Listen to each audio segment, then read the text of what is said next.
मैं भारत ही नहीं पूरे विश्व के लोगों को आज एक महान उपदेश देता हूँ, जो मात्र जिसका 3 सूत्र है, 3 सूत्र में है।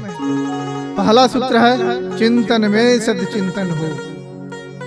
चिंतन जो हम सोचते हैं वो सही सोचें, गलत सोचे नहीं। जब हम गलत सोचेंगे तो गलत करेंगे। कहा जाता है दुर्योधन ने इतने ही पहले से सोच रखा था कि हम पांडवों को 5 गांव के आसुरी के अग्रभाग तक नहीं देंगे।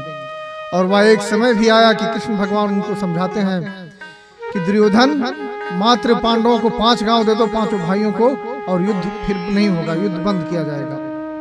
तो दुर्योधन जैसा सोचा था वैसा बोला कि नहीं, हम पांडवों के सुई के अग्रभाग तक नहीं देंगे। तो क्या उसका चिंतन ही खराब हो गया था पहले से? चिंतन में सदचिंतन हो। हम जैसा चिंतन करते हैं वैसा हमारा शरीर का क्रिया प्रतिक्रिया उत्पन्न हो जाता है। अगर हम किसी को मारने का चिंतन कर रहे हैं तो उसी समय हमारा खून और आंख लाल हो जाता है और लगता है कि हम किसी को मारने जा रहे हैं। अगर हम विषय वासना सोचते हैं तो पूरा ज्ञानेंद्रियां और कर्मेंद्रियां में विषय वासना का उथल पुथल शुरू हो जाता है और हम विषय वासना की ओर चल पड़ते हैं। तो हमारा चिंतन गलत हो जाने से गलत तरीका में हम जा रहे हैं। अगर हमारा चिंतन सही हो, इसके विपरीत हो, चिंतन में सदचिंतन हो, जो हम चिंतन करते हैं उसमें आप अच्छा चिंतन कीजिए, अच्छा सोचिए। अच्छा सोचेंगे तभी आप अच्छा कर्म करेंगे। ये पहला सूत्र है, चिंतन में सदचिंतन हो। वाणी में मधुरता हो। वाणी हमारा मधुर होना चाहिए, मिठास होना चाहिए वाणी में। कहा जाता है एक शब्द बंधन कटे, एक शब्द गलफास, एक शब्द गलफास, एक शब्द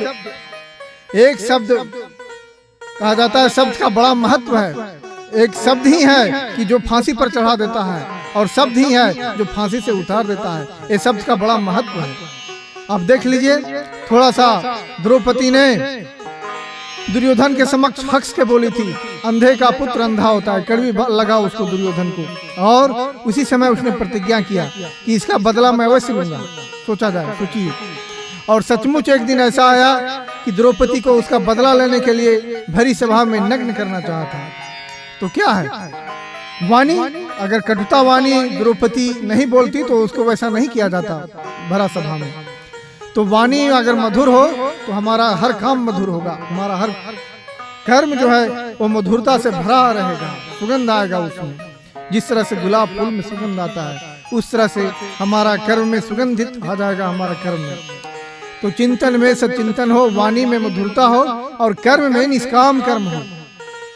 कर्म हमारा निष्काम होना चाहिए। कोई कामना लेके हम कर्म नहीं करें। कृष्ण भगवान अर्जुन को ये नहीं कहे थे कि तुम युद्ध भूमि से भाग जाओ, या तुम युद्ध भूमि में तुम्हारा भाई लड़का या कोई और मरेगा, कुछ है इतना इतना मरेगा, इतना हानि होगा, ये सब नहीं। खाली कृष्ण भगवान कहे कि हे अर्जुन तुम कर्म करो, बस हार और जीत मत देखो, कौन हारेगा कौन जीतेगा। तुम युद्ध नहीं करेगा तो पर भी हमारे द्वारा मरा हुआ है, देख लो। समझ गए? उन्होंने दिखा दिया कि ये सब अर्जुन भीम जितने भी हैं, नकुल सहदेव दुर्योधन द्रोणाचार्य, ये सब हमारे मुख में है और जब चाहे लगता है तब हम इसको जो कुछ करना चाहे कर सकता हूँ। ये भी देखो। तो कहा जाता है जो हम कर्म करते हैं उसका में फल की इच्छा ना करें और कर्म करते रहें। कर्मण्येवाधिकारस्ते मा फलेषु कदाचन मा कर्म हेतुर्भुर्मते संगोस्तु कर्मणि। अर्थात हम कर्म करें, फल की इच्छा ना करें। कर्म कैसा भाई? कर्म 2 तरह का होता है। वो गलत काम, कर्म को ही कहा जाता है, काम को ही कर्म कहा जाता है। अगर हम काम कर रहे हैं चोरी का तो हो गया गलत काम। अगर हम मेहनत का काम कर रहे हैं तो हो गया मेहनत का कर्म हम कर रहे हैं। समझ गए? इसको बहुत अच्छा से आप समझिए। जो हम अच्छा कर्म करते हैं वो हमारा कर्म में निष्काम कर्म हो, वो हमारा निष्काम भावना से होना चाहिए। उसमें फल की इच्छा ना करें और जो कर्म करें वो अच्छा करें, गलत ना करें। अगर हम ऐसा करेंगे तो हमारा जीवन धन्य हो सकता है।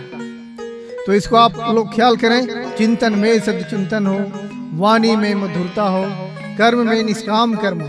जो हम कर्म करते हैं उसको निष्काम भाव से करें। आज कहा जाता है कोरोना के चलते पूरा भारत ही नहीं पूरे विश्व जो है वो डर रहा है कि कैसा बीमारी आ गया। अरे डरो मत, आत्मा अमर है। जिसको जैसे मरना होगा मरेगा, जिसको जैसे जिंदा रहना होगा रहेगा।